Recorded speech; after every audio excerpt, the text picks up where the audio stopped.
channel. Welcome to another video, and I highly appreciate, first of all, everyone who is showing their support to the channel. We are slowly growing, and whatever I'm sharing with you guys, I'm making sure that I'm myself growing with you all. So once again, thank you so much for the support. I'll make sure that I'll keep on sharing value with you people, and I'll make sure that I won't let anyone leave behind in terms of understanding the price action and the understanding of the market. All right, so let's just get to the video. This video was supposed to be uploaded yesterday. In fact, I wanted to go live during the NFP news time, but I was at my workplace. I could not find time. I was not on my laptop. And then later on, I was continuously in conversation with my Telegram community. So everyone who is there in the community, they know that I was communicating with them, back and forth, sharing ideas with them, right? So if you're not in the Telegram group, I would really appreciate it if you come and join us. There I share my trade ideas, I share my track record as well. So you're more than welcome over there, okay? And if you have much better things to share, you're more than welcome once again. Now, this video is not going to be about me sharing any models or something, okay? It just what happened the whole week, and what was the, like, especially Wednesday, Thursday and Fridays actually, because we had high impact news events, especially NFP. Now, on Thursday, if you remember, in the Telegram community, I shared a video, I shared a screenshot, okay, of a trade. I shared a trade beforehand that I'm going to be shorting in this candle. It was a 1 hour time frame actually, yeah, 1 hour candle. The moment the 9 a.m. candle opened up, I shared that I'm going to be shorting at this particular place, okay, which did deliver actually, okay. It did target the recent liquidity pool, but it did not go through. Why? The reason why all this happened, okay, even though there wasn't sequential SMT properly, right, and we still got stopped out, even though I took, I guess, 1.7 hour or something, whatever. It did deliver, but we were stopped out at break even. I was break even over here. Now, few people were long, okay, which is subjective again. I'm not gonna criticize anyone in terms of either bias. For me personally, the reason why why this one particular sequential SMT did not hold. Let me show you the sequential SMT once again. Okay, sorry. This is the Dow, okay. This is the Dow, and this is the S&P 500. Here you can see symmetrical price action, right? High, higher high, high, higher high. But here with the Dow, we have asymmetrical price action, high and low, lower high.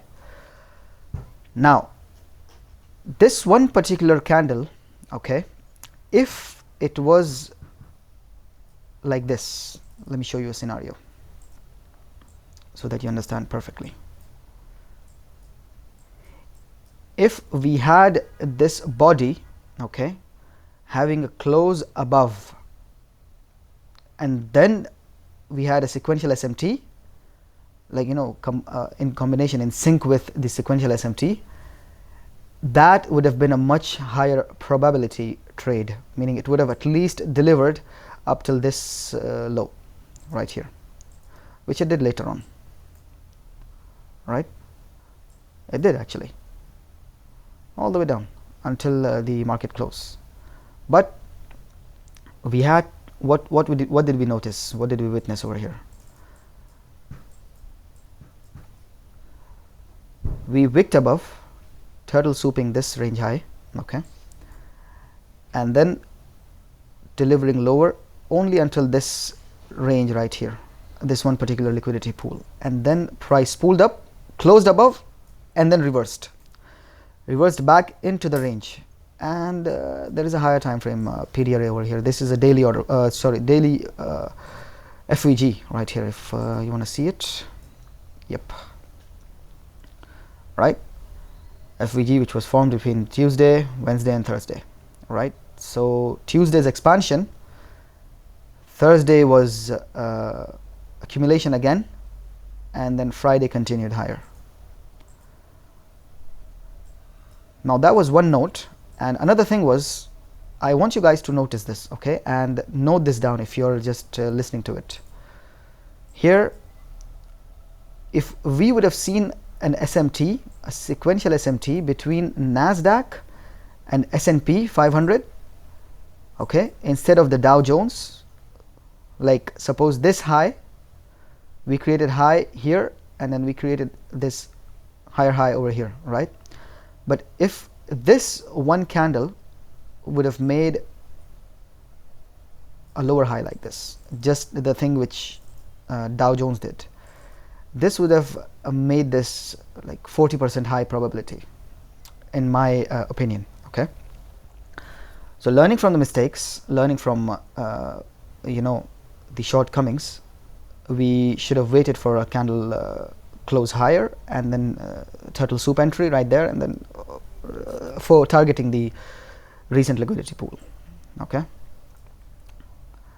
Anyways, we were wrong, but we were partially right, because what I did was I took a trade and I shared the screenshot as well, if you guys were in the group, on a 15-minute time frame. Now you'll be asking, there was no CRT or anything. There was,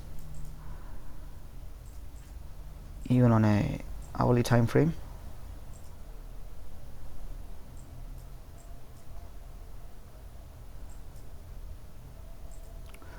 There was a CRT right there, okay, and then this the key level was this high, all-time high, and then this was the CRT right here, the 8 AM. Those who, you know, follow the 8 AM model or everything, I do not really incorporate every single idea into this. I just look at you know, CISD, because I want to keep it simple now. All these things going around, I just want to keep things extremely simple. You look at a 5-minute time frame as well. See, the moment we closed below this body right here, this body, the moment we closed below this with this candle, I was short, and then I targeted, actually my target was way below. I wanted price to come over here, but instead it just delivered till here and then took me out. Anyways, few people actually were long here as well, so that's good. That's subjective, of course, but if, as long as you're winning, it's good. Now, apart from this, we had a, sorry,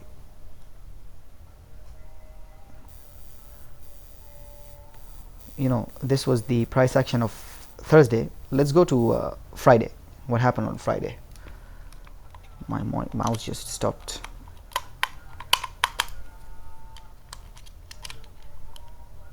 Sorry folks, just bear with me. Yep. So NFP, yeah, I want you to focus on this candle right here, the 6 p.m. Thursday's candle, this one and this one, okay. Let me put up the yep,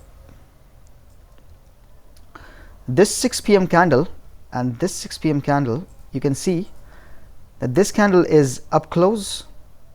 It's an hourly time frame, right? Up close. This one is a down close candle, correct?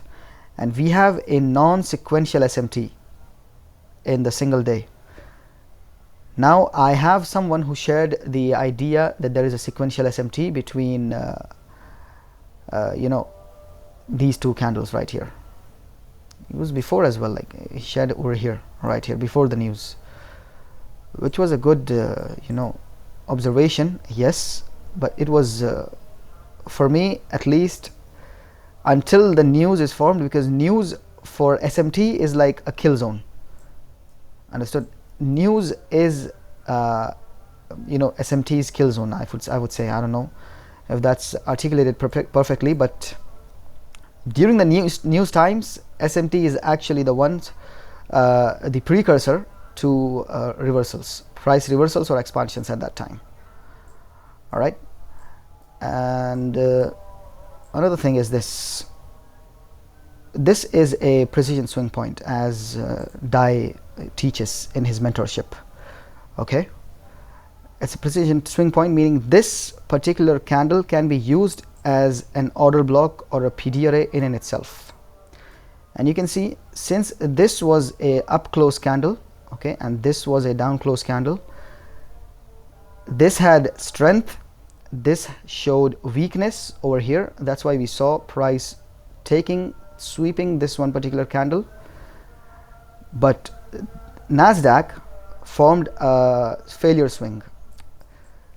If Nasdaq forms a failure swing, what's any particular asset which forms a failure swing, we have a much larger expansion.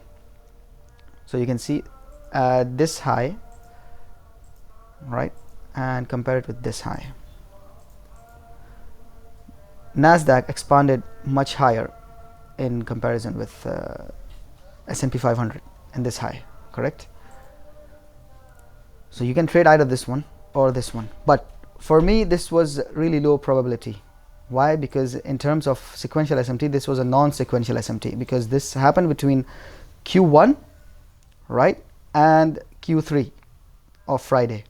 Now you would see that, yeah, this is showing Thursday, correct? Below, if you would see, because true open of the day happens at 12 midnight, but the quarters already started, because the trading day starts from 6 p.m. and then it goes all the way to next day 6 p.m. right? So if you are, again, let me tell you something, if you are again looking at price action at these times, which is like NFP first week, NFP news, as well as there is December month, right? You'll see price really failing to do what it has to do actually. Because yesterday I was literally in conversation with everyone, okay, and I wanted to short here. I wanted to see a sequential SMT between, like, way before I shared actually this one. I said there should be a sequential SMT between the highs of Thursday and the Friday, along with the triads. And there was, you can see, Dow was making a lower high while these two assets were making a higher high, right? Meanwhile, Dow delivered perfectly, like Dow was just dancing on its own tune. This is like the GBP USD or GBP JPY of the futures triad, because it just wants to do what it wants to do. While Nasdaq and S&P 500, they follow through, much stable and much more clearer, right? Again, the same thing happened. Again, over here we had weekly cycle SMT, right? Meaning highs of Thursday and the high of Friday, as well as I wanted to see a daily cycle SMT, which was here, right there, right? This formed a daily cycle SMT right there, but up until this point it was way too late for me. Over here we can see everything is in line, right? Everything's connected, but price just failed to deliver at some particular time. You can see, if I'll go on a 15-minute time frame, let me just go.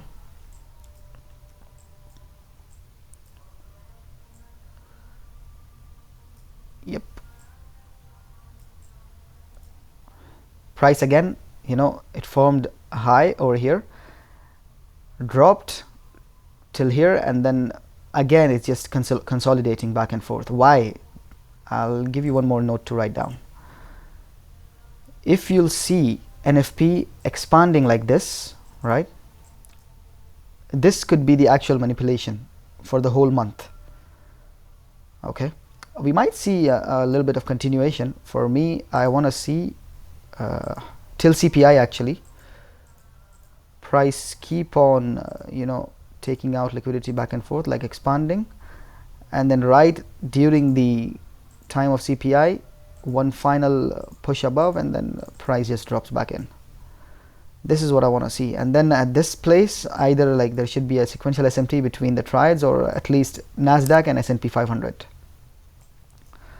Okay, so I would suggest to wait till next week's price action. At least let the Monday and Tuesday go, and then look for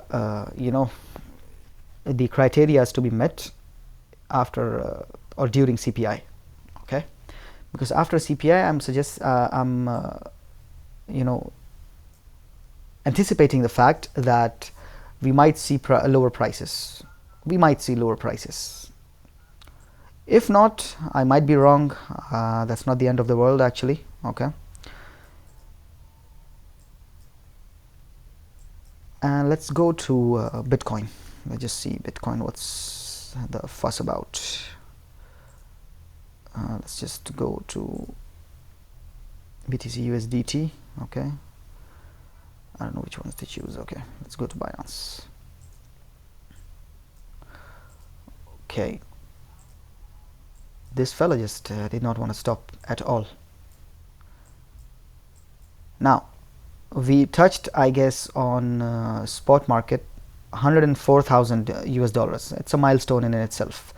Now, should you be excited? Should you be reacting like a 15-year-old boy, giggling and jumping around here and there, and then, oh my god, Bitcoin touched 100,000, oh my god, look at this, that? Who cares? Like this is the market. Bull runs don't always last. If it's today it's happening, tomorrow it will go back down, because if every single one is talking about Bitcoin and every single one is talking about any particular asset, that's the cue actually to stay away from that particular asset. So yeah, of course it's up to you. It's subjective once again. If you want to trade here as a day trader, yeah, you can, but as an investor, I would not suggest this. Just stay away as of now, because I don't trade anyway. There is a lot of money to be made in this. I don't get me wrong, there's a lot of money to be made. Romeo actually tweeted that if you put $1 million US around here somewhere, right, and then you just leave it, you'll have $50,000 US at the end of the month or the end of the week. And that happened, but that comes after a lot of precision and a lot of practice. But if you are a newbie, or if you are at least an intermediate trader, okay, don't just invest any particular place where you'll see another bull run is coming. No, that's a trap. But yeah, that's it for the cryptocurrencies. Let's see if no, wait a minute, let me see something actually. Let me see if we have Ethereum USDT. All right, let me see if we can spot something.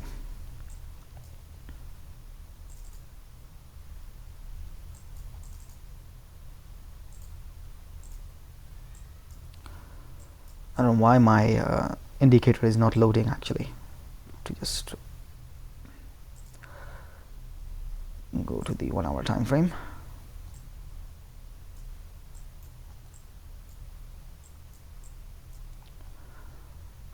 Okay, so here we have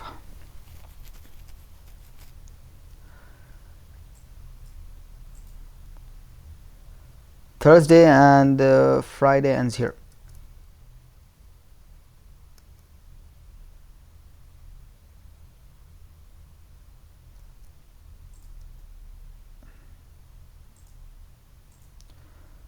Right, currently we have you can see actually we have a weekly cycle SMT over here. But I won't be, looking for shorts until we have a monthly cycle SSMT at a really higher time frame. I won't be looking for shorts until I see a higher time frame sequential SMT between Bitcoin, Ethereum, and XRP. Okay, so I want to see on a 4-hour time frame we form a high again, either in this either in Bitcoin or either Ethereum, like all-time high once again, and then I want to see lower prices. If not, then it might just continue above. Okay, so once again, let me get back to our futures. I'm just loving the futures price delivery. Okay, I'm sorry guys, I might be boring you all, but I'm really not feeling it today. But yeah, I want to deliver whatever I can, and if you're easily bored like this, you can just take your time off, watch it later on. Right, so what did I mention a while ago? What do I want to see? You can see we are still in a consolidation profile right now in both the triads. Okay, what comes after consolidation? We have a consolidation like this. Okay, if we are at a particular key level, okay, meaning an all-time high or a gap or something, we might see expansion right away like this. Let me just delete this and show you once again. If you have a key level here, okay, and you see price retrace and then expand, okay, and then give you that one last turtle soup and then expand up into a key level, and then at a key level, if it starts to consolidate like this, you can expect a price expansion or reversal right away, because there is no need to manipulate again, because we already reached a key level. But if you are at an all-time high, okay, suppose this is the all-time high, here you don't know what's going to happen until you see an SMT crack in the correlation. You understand? Until you see a crack or correlation or a major news event. So suppose this is CPI coming up, okay, this time is the CPI, okay, price is here at this time. We might see the range expanding back and forth, meaning forming sequential SMTs above and below, meaning SMTs are forming above and below, which means it's low probability again. And then we'll reach at the time, because since we're at the all-time highs, time is our only factor. We see consolidation, and then again right after the CPI we see a big drop.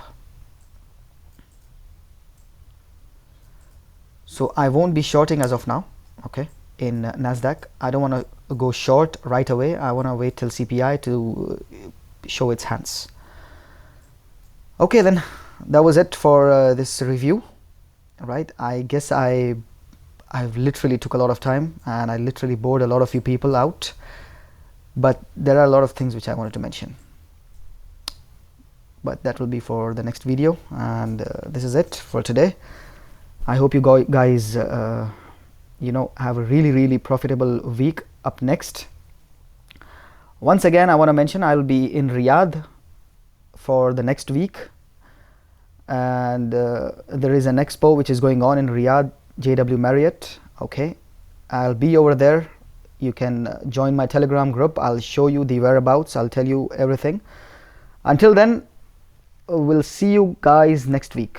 All right, good day and good trading.